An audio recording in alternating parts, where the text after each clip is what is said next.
Welkom by ons episode wat die presidensiële dekreet van 7 Desember 2018 ontleed, 'n fundamentele regulasie vir industriële duikwerk hier in Sicilië. Alex 1, kan jy dalk die belangrikheid van hierdie dekreet vir ons in konteks plaas? Sekerlik, Chloe. Hierdie dekreet is 'n direkte reaksie op die behoefte aan opleiding en professionele kwalifikasie in die industriële duiksektor. Dit is uitgevaardig in ooreenstemming met Streekswet nommer 7 van 21 April 2016, met die doel om hoë standaarde vir opleidingskursusse vas te stel. Dit is dus nie 'n geïsoleerde maatreël nie, maar 'n integrale deel van 'n breër regulatoriese raamwerk. Watter ander sleutelregulasies ondersteun hierdie dekreet, beide plaaslik en internasionaal? Dis heeltemal korrek. Op streeksvlak verwys dit na wette soos nommer 10 van 2000 en nommer 19 van 2008 wat die administrasie reguleer. Op Europese vlak erken dit professionele kwalifikasies volgens riglyn 2005 Griek 63 wat die mobiliteit van werkers binne die Europese Unie vergemaklik. Maar deurslaggewend vir die sektor is dat opleidingskursusse ook aan die minimumvereistes voldoen wat deur die International Diving School Association of IDSA vasgestel is. So, dit is 'n raamwerk wat plaaslike behoeftes met internasionale standaarde kombineer. Wat presies behels die vereistes vir opleidingsinstellings om gemagtig te word om hierdie kursusse aan te bied? Die regulasie is baie duidelik hieroor. Kursusse moet gemagtig wees en slegs aangebied word deur staatsinstellings of professionele opleidingssentrums wat deur die streek geakkrediteer is.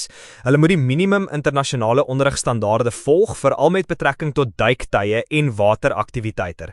Daar is ook 'n voorsiening vir konstante opdatering indien opleidingsstandaarde verander. Dit klink na 'n goeie manier om kwaliteit te verseker. En oor die erkenning van kwalifikasies, is daar 'n spesifieke meganisme om die ooreenstemming van hierdie kursusse te bevestig, veral in 'n Europese konteks? Ja, om die erkenning van professionele kwalifikasies te vergemaklik, moet instellings 'n Europass-sertifikaat supplement uitreik.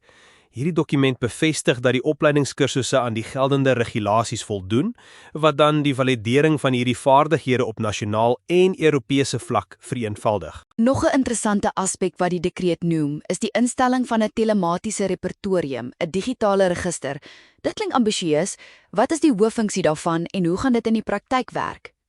Die telematiese repertorium sal by die Streeksdepartement van Arbeid gevestig word met die primêre doel om die pas tussen die vraag en aanbod van werk in die industriële duiksektor te vergemaklik.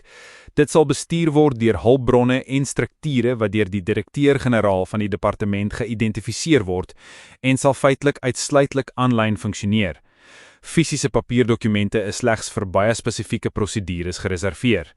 Inskrywings en veranderinge sal eers geldig wees na die publikasie van die opgedateerde data op die webwerf. So 'n digitale platform vir deursigtigheid en doeltreffendheid, wat 'n baie nodige modernisering vir die sektor is. Wat van die duikers self? Hoe registreer operateurs in hierdie repertorium en watter dokumente benodig hulle? Registrasie geskied op individuele aansoek. Die aansoek moet ingedien word op 'n vorm wat deur die direkteur-generaal goedgekeur is en dit moet verpligtend toestemming vir die verwerking van persoonlike data aansluit. Andersins sal die aansoek geweier word. Daar word ook die betaling van fooie vir die uitreiking van die registrasiekaart vereis. Dit is 'n redelike proses. Maar wat as 'n duiker se kwalifikasie verander of as hulle uit die register verwyder moet word? Hoe word daardie situasies hanteer? Geregistreerdes kan versoek dat hul posisie gewysig word, byvoorbeeld vir 'n nuwe kwalifikasievlak, deur die relevante dokumentasie aan te heg. In sulke gevalle moet die vorige kaart teruggegee en met 'n nuwe een vervang word. Wat kansellasie betref, kan dit vrywillig wees op versoek van die geregistreerde of amptelik, byvoorbeeld in die geval van dokumentêre onreëlmatighede of ander wetlike bepalings. Die repertorium sal dan die kansellasie rapporteer en die data verwyder. Die registrasiekaart is dus amper 'n professionele identiteitskaart. Watter kenmerke sal dit hê om die integriteit daarvan te verseker? Ja, dit is 'n persoonlike kaart wat by registrasie uitgereik word en wat persoonlike inligting en die kwalifikasievlak bevat. Dit moet duursaam en nie reproduseerbaar wees met grafiese spesifikasies wat nog gedefinieer moet word.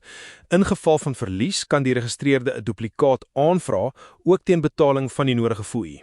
Laastens, behels hierdie stelsel ook ekonomiese en koördineringsaspekte. Hoe word die uittrekkingsfooie bestuur en hoe integreer jy die regulasie met die breër stelsel van streeks en Europese kwalifikasies? Die algemene rekenmeester van die streek sal 'n spesifieke inkomstepos in die begroting aktiveer om die hulpbronne uit die kaartfooie te bestuur. Wat koördinasie betref, word voorsien dat 'n dekreet van die assessor die streekskwalifikasies sal opdateer om hierdie nuwe kwalifikasies in te sluit. Verder moet die departement toesien dat hierdie kwalifikasies in die Europese databasis opgeneem word om erkenning en mobiliteit binne die gemeenskap te vergemaklik. Alex 1, dit klink asof hierdie presidensiële dekreet van 7 Desember 2018 'n fundamentele stap is om opleiding in industriële duikwerk in Sicilië te struktureer en te reguleer. Dit stel streng standaarde, vestig 'n telematiese repertorium en implementeer duidelike prosedures, alles met 'n fokus op professionaliteit en veiligheid. Presies, Chloe. Die doel is tweeledig, om die opleiding van hoogs gekwalifiseerde duikers te waarborg en om maksimale deursigtigheid te bevorder in 'n sektor wat deurslaggewend is vir die eiland se maritieme ekonomie. Ons bedank Alex 1 dat sy ons deur die besonderhede van hierdie belangrike regulasie gelei het. As jy hierdie bespreking waardevol gevind het, deel dit met iemand wat ook sy belangstel.